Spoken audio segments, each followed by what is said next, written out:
Hello and welcome, CyberMaster fans. It's the last Wednesday of the year. So welcome. Thank you for joining me. I have an interesting show. I'm going to jump right in. It's some information that I've known about for some years, something I learned about as a kid, and noticed that a lot of people don't know about this particular history, and I wanted to share it with everyone. It's quite interesting. Hope everyone had a happy holidays. Quite a bit going on with cybersecurity. We have a local government that continues to hemorrhage from a major attack. We recently had a cybersecurity panel discussion about it. They're still struggling to get along. I'm going to be speaking at a major panel for a IT commissioner in the New York State region, where at a major university. About cybersecurity and why government needs to adhere to the same rules it's putting forth to their businesses about cybersecurity. So quite interesting topics going on over there. But today I wanted to just talk about this interesting phenomenon about what governments can do to some people. Science can be looked at in different ways. Certainly, you know, America has had a tradition of being able to take science, scrutinize it, beat it to the left, to the right. Maybe not the best result always comes out, but certainly there's room for scrutiny, if you will. In this particular event, called the Great Sparrow campaign that took place in the 50s in China, I hyper-focus on this because it's such an interesting point of view and historical situation that created all these crazy events.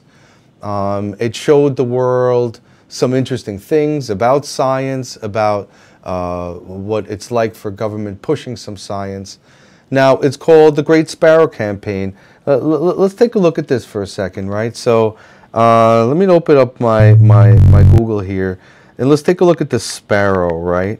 The sparrow bird, that's it right there, right? It's a cutie little guy, and unfortunately it was hated very much in about 70, 80 years ago in China as the root of the problems for not being able to feed everyone. So they've come out with this interesting situation where this little bird became enemy number one, and they started the Great Sparrow campaign. Now, it's interesting, when you go to Google, right, let's just do this together. Google, I should know how to spell that, right? I've been doing this forever. And you take a look at the China Sparrow campaign, right? Quite a bit of interesting information comes out there. Let's take a look at the videos. Under the videos section on YouTube for March 2nd, 2012, there's the documentary there. It's worth a listen to. It's only about 10 minutes. We're going to stop and talk about it and play some of it. I reference this because this is where you can go and see this public information about what took place at the time and what was to come. If you take a look at that second link, when the sparrow falls, China's Great Famine begins. So the story goes as follows. In the 1950s, this Great Sparrow campaign was set forth for all men, women, and children in China to kill the sparrow. It wasn't only the sparrow, but there were several other rodents, 4 rodents, the mosquitoes, rodents, and the sparrows, along with certain flies. So extreme cleanliness was needed. They needed to get rid of these insects and have any possibility of rodents, airborne flies, and the sparrow specifically, and the mosquitoes to be evaporated, to be gone. They're the ones that are not letting us live long, hurting us, and certainly the sparrows are killing the crops, not allowing enough food per person in this growing immense culture that they have going on there, right? So very interesting stuff there. Just looking for the wiki on this because there's some really good stuff before we jump in. And It's worth reading, the Great China Sparrow campaign. Here we go, and let's look at this, guys. There's not a lot of info on it, all right? They want us to give some money to talk about it, and they've kind of removed some information on it. That's really interesting.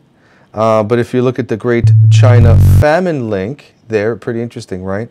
3 years of Great Famine was the period between 1959 and 1961 in the history of the People's Republic of China, characterized by widespread famine. Some scholars have included the years of 1958 to 1962, whatever the case, widely regarded as the deadliest famine of one of the greatest man-made disasters in history.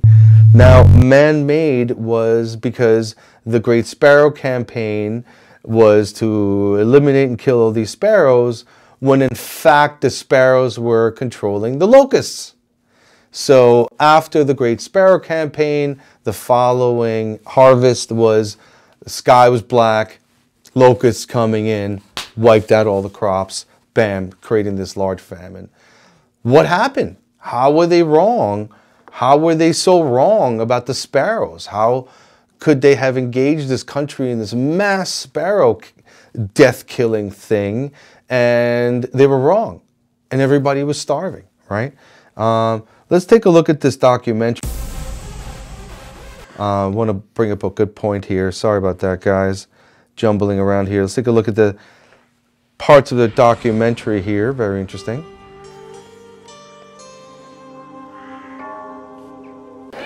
To clean up China's dirt and disease, the communists launched mass campaigns and expected everyone to take part.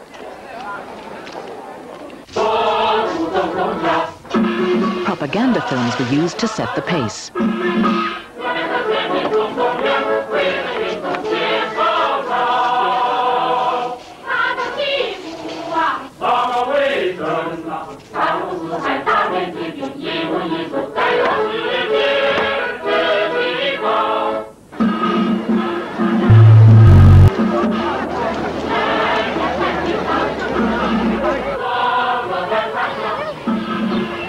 Millions were... Incredible nationalism. Look at the incredible nationalism that's going out there. They want to create a very strong nation. They want to care for everyone. They want everybody to buy in. So come on board. We're creating this great nation. Look at this crazy thing we're doing here. Everyone's on board. We got to work together, folks, right? Inoculated against the epidemic diseases that had racked China. War was waged on old habits. Notice the requirement for vaccinations and so forth in the campaign to clean up the nation and create strong nationalism.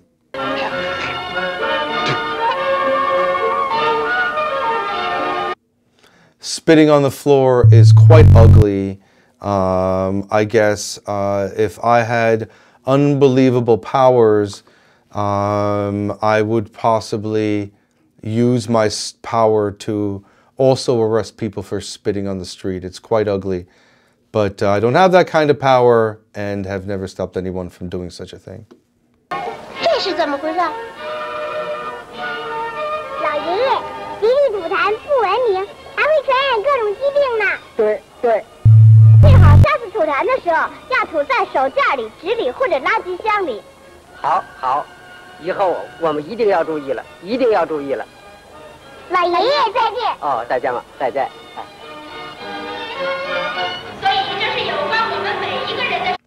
I want to mention, look at the wonderful camera work and how it's edited, and certainly what they're doing with it.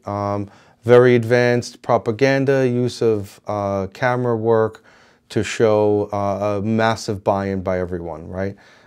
Very interesting.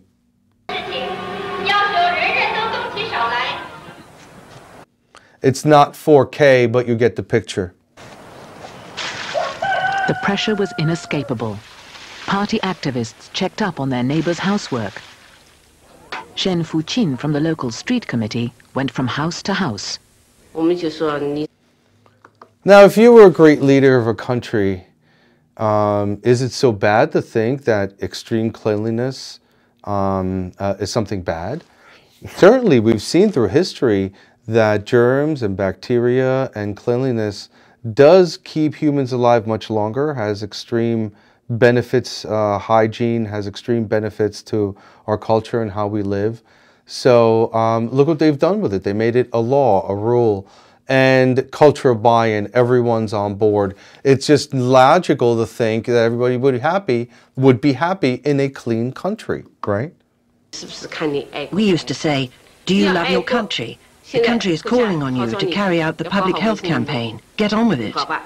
When they heard this, people said, oh, if we don't do it well, that means we don't love our country.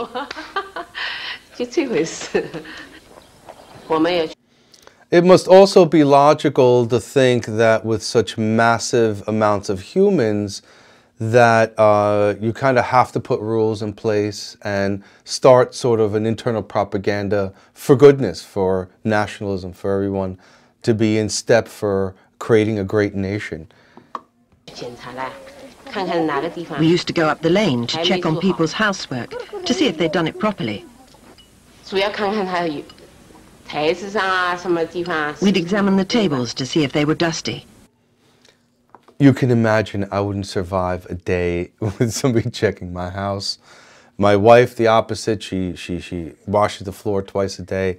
I get it. She would love these rules, by the way, right? If everything was neat and tidy, that'd be fine. If not, I'd tell the woman to do better. We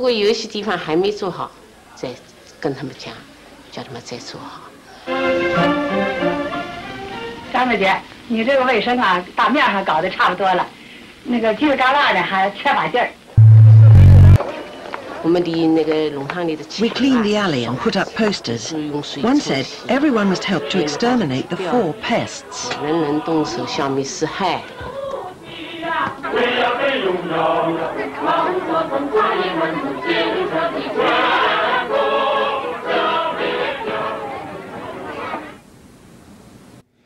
There you go. They found someone to blame. The ugly rat, the mosquito, those sparrows, those dirty birds.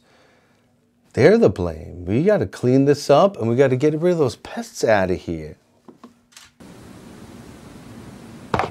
Nothing escaped attention.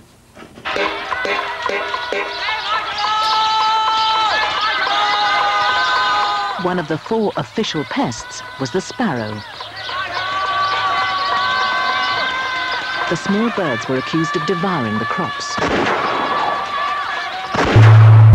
The word came down from above to mobilize the people to kill the sparrows.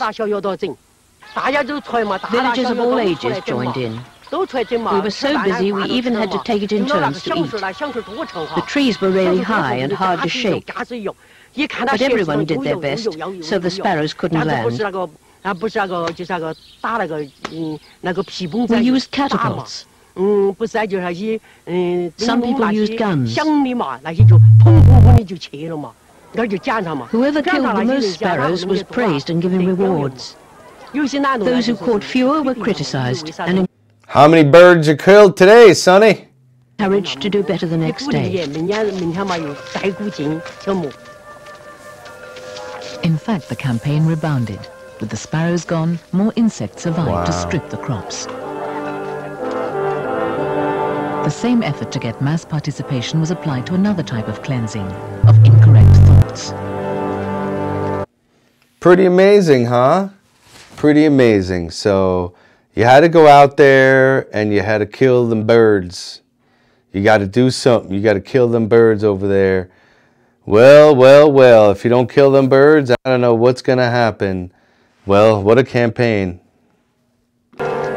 People were asked to look out for neighbors or fellow workers who seemed to meet the party's description of rightists or capitalist roaders or counter-revolutionaries, and who were denounced.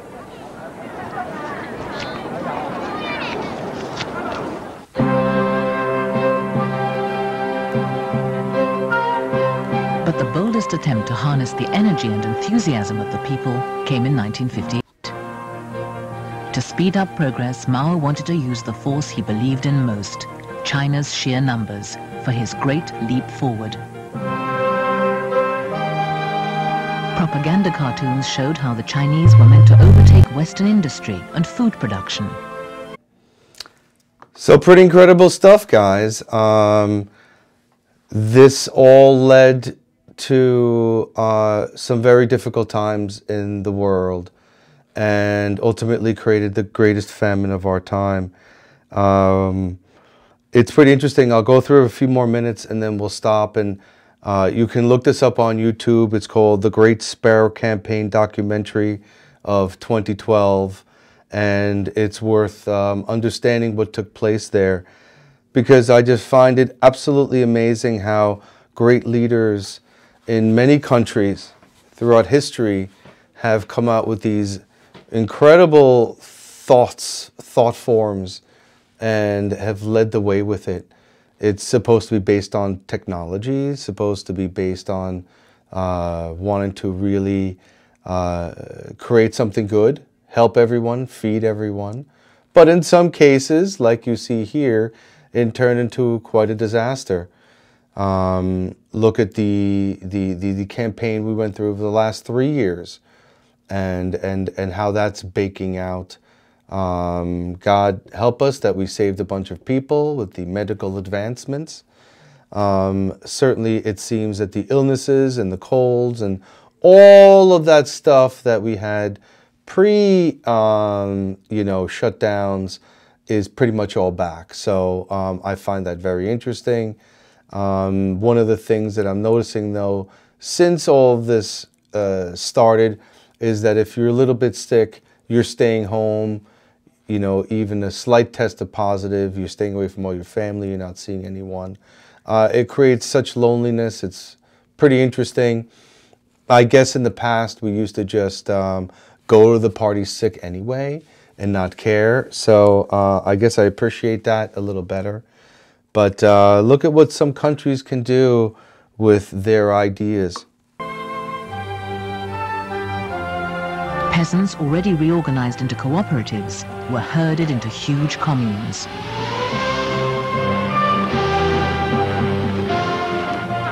In his area, District Secretary Zhong Guodong took on another challenge.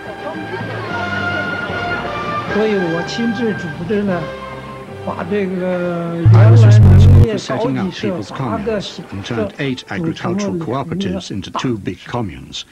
There were over 100,000 people in each one.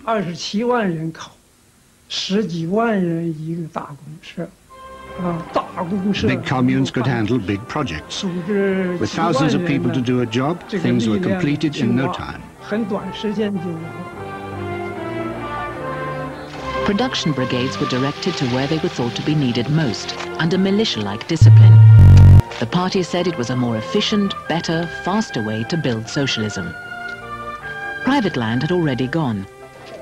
Now family life was to be destroyed as well. Peasants were to eat food cooked in central kitchens. Children would be looked after together.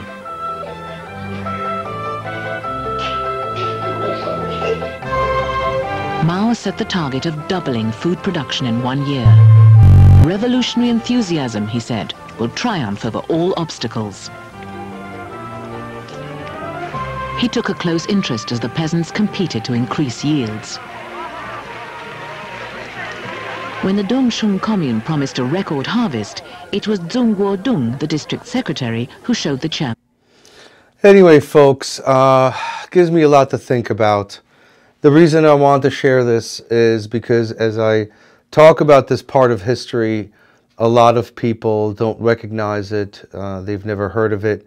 I'm bringing it up for the first time. It's something worthwhile just understanding what could happen. There's many angles of how to view this. Notice that I certainly get the impression everyone just wanted to have a good life and be part of something bigger.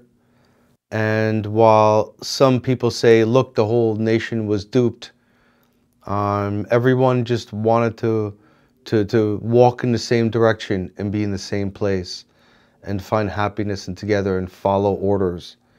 And it was a culture based on following orders and discipline. And certainly that's what everyone's goal was. Did they end up creating a problem for themselves? Well, clearly, right? Look at what happened in World War II. Look at those leaders and their ideals and the effects of what they brought forth. And certainly the hatred and the death and the millions of people that died from those things. Now there's natural selection, of course. Is there abundance on Earth where everyone can live a fulfilled life and be enough space for everyone? Right? So we saw the movie Soylent Green. If you haven't, I highly recommend you take a look at that within the subjects we have here. So Soylent Green, what was that, in the 70s? Soylent Green is a movie from 1973 that talks with Charlton Heston, of course, one of his most fabulous roles. I think it got him started, actually. And in Soylent Green, they talk about overpopulation and how they manage that. It's kind of a really interesting manner in that they talk about what happens, right?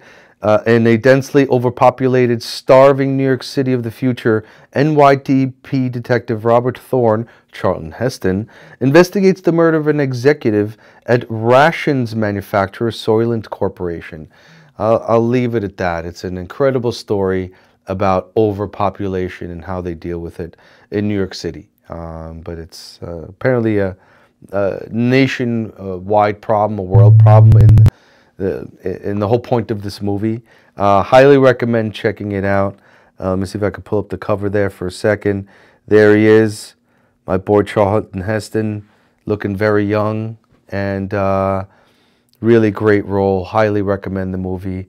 Can't say enough.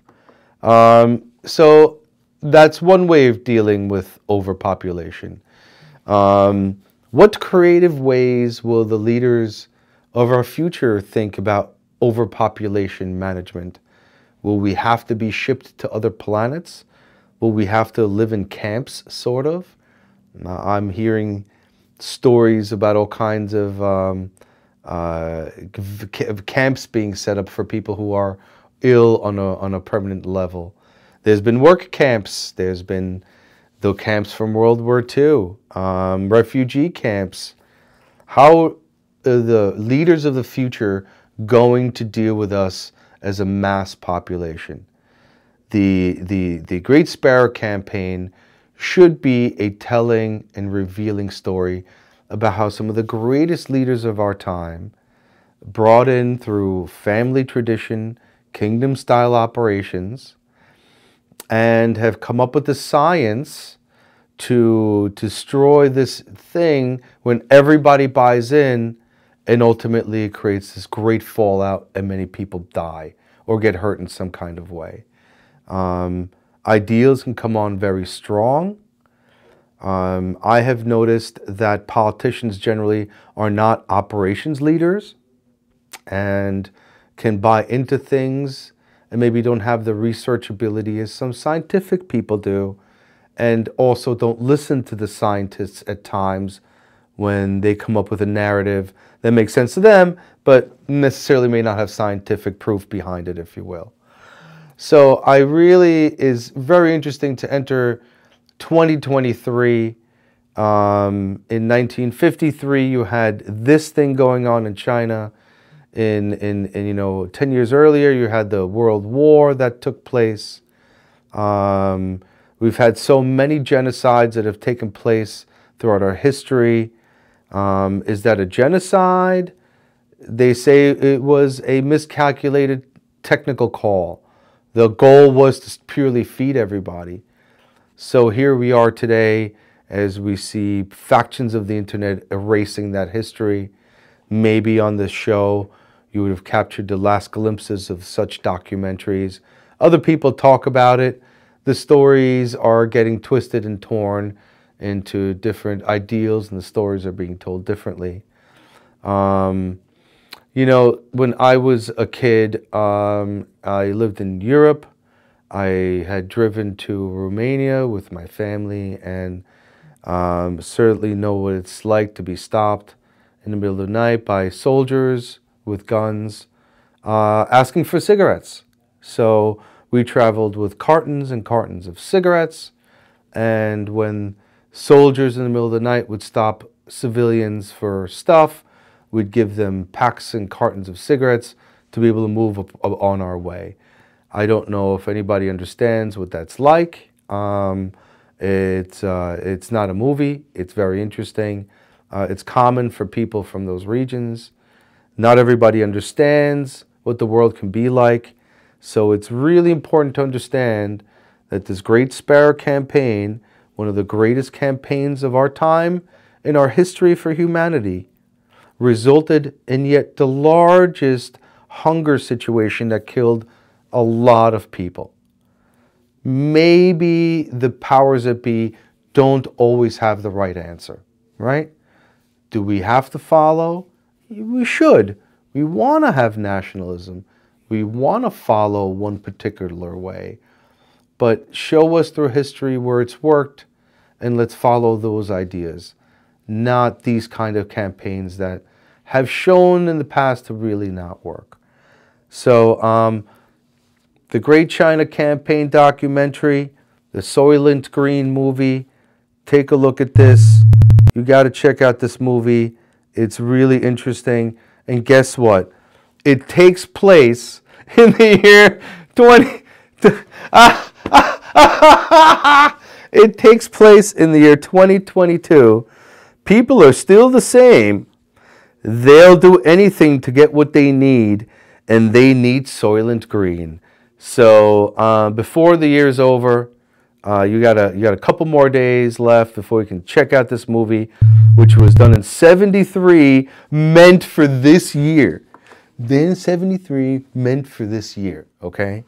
And secondly, you want to take a look at that second documentary we were talking about, which was the China Sparrow campaign, right? And here's the video again real quick. The Great Sparrow campaign. There it is. And there's a bunch of stuff you can watch about it. I find that that's the one we were watching together and really tells a great story. I find that making documentaries is such an extreme great art. I hope that in 2023, 2024, I am going to make a documentary and have a documentary crew kind of working with me. And I'm not going to reveal the subject just yet. It'll be an interesting spin on what people understand about how technology affects them. And it'll be a fun ride, you know. Enjoy those two documentaries. Have a wonderful 2023. We have a number of really interesting guests coming on. One is another podcaster. Another one is a bourbon specialist. We plan to have our regular crew of scientists and technology experts and government experts to tell us how technology affects us every day. Ed Notella on CyberMasters. Have a wunderbar evening.